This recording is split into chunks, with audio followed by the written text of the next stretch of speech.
Oh, Mr. Kelly, Yes, Judge. okay, it took us a while to um, get the petition because I guess because it was filed at 4 o'clock and it took them a while. Well, I understand, Judge. I apologize for yeah, they just that. got it in. I guess they just got it in so we can actually see it. But I got a copy of it. And now we're on the record in clause number 135556. Uh, and this is a petition disclosure that was filed by Mr. Tom Kelly on behalf of April Nicole Collins. We have on Zoom Mr. Tom Kelly, who is appearing on behalf of Ms. Collins, and we have Mr. Raymond Shearer, who is Assistant District Attorney and is appearing on behalf of the state of Texas. Now, Mr. Kelly, I looked at your petition. I see that here you're proceeding under 411.073 of the government code. Is that correct? Yes, Judge. Okay. Now you like to go forward and prove up your petition?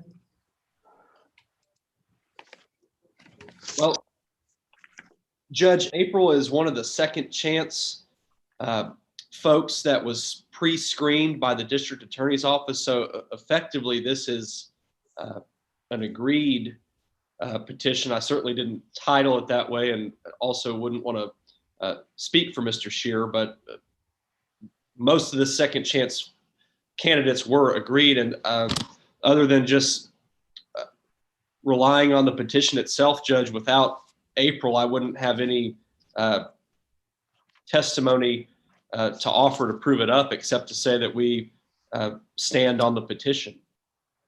Okay, Mr. Shearer. Yes, in this cause number, I've gone back and I've looked at it, and our case number, our cause number in the criminal court, county court at law 2 was cause number 198180. And she actually received deferred adjudication on this case. And I think I don't have benefit of the amended petition, but I just know that the cause number for or the section in the government code is 411.0725 for deferred adjudication. And in this case, I feel like that the deferred adjudication was successfully completed. There was no other offenses committed within the 2-year statutory amount of time that's required by law, so that the state does not have a problem with that. I believe the judge quoted that it was filed under 411.073, which is straight probation. And I understand that there has been some confusion with this because there were 2 cases here. There was also cause number 135557, and it originally was filed in county court at law number 3. However, I'm not sure if you have jurisdiction over that or not, because in that case, the criminal case that arose out of that, Judge Woods was actually the prosecutor in that case. So he may be conflicted on that case. But other than the fact that it was deferred, the state has no problem with this. We feel like that this is an appropriate thing. And Mr. Kelly is correct that this was that second chance program that originated out of our office. Some of these cases are so old that the information is very difficult to track down. And as Mr. Kelly has stated, that without the benefit of Ms. Collins being here, there's a lot of questions that we can't really answer. But the state doesn't see any problem with the case itself or with this cause number with a non-disclosure being granted. Okay, now you stated that it comes actually under a different section that was cited by Mr. Kelly in his petition. I think you said it's section 411.0725 of the government code. Is that correct? Yes, Your Honor. Yes, Your Honor. Now, I was looking at that section and looking at the petition. Apparently, the petition his petition tracks, I guess, 411.073. And I'm sure the order would comply with that provision too.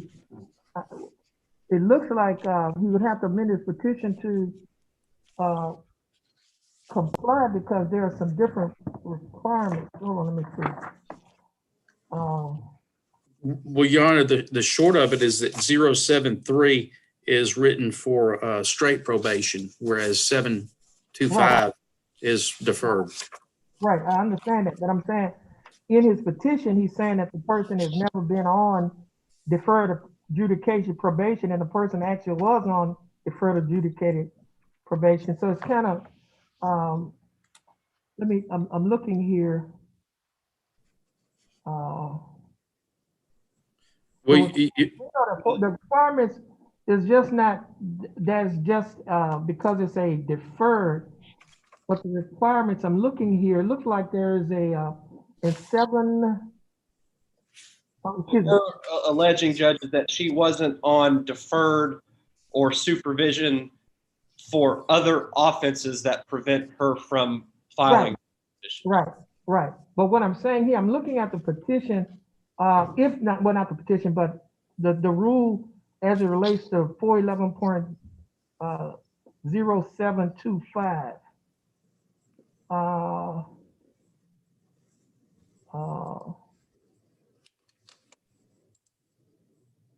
Look like there's a best interest requirement on 0.725.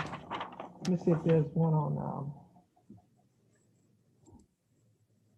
and I don't think that's in your petition. That's what I'm saying. I think the only thing I'm saying is that the provision that Mr. Shearer, excuse me, is saying that it should be granted under, is not alleged in the petition, not just by number, but even by language. That's what I'm saying. So you got to get the language, the whole thing, you got to prove what you plead. And so your pleading is not right.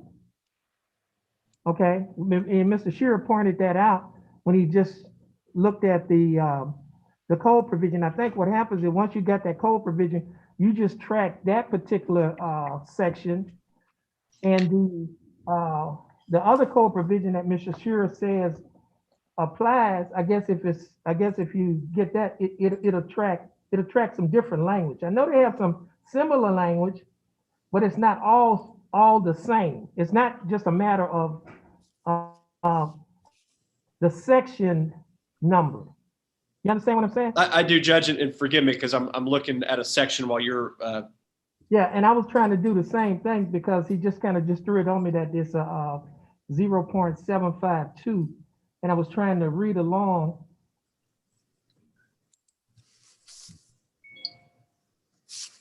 Now let me ask you this here. We just cut to the chase, Mr. Shearer. Yes, His petition complies with the statute, the state is not opposing the non-disclosure. That's what you're saying? that's correct, Your Honor. Okay.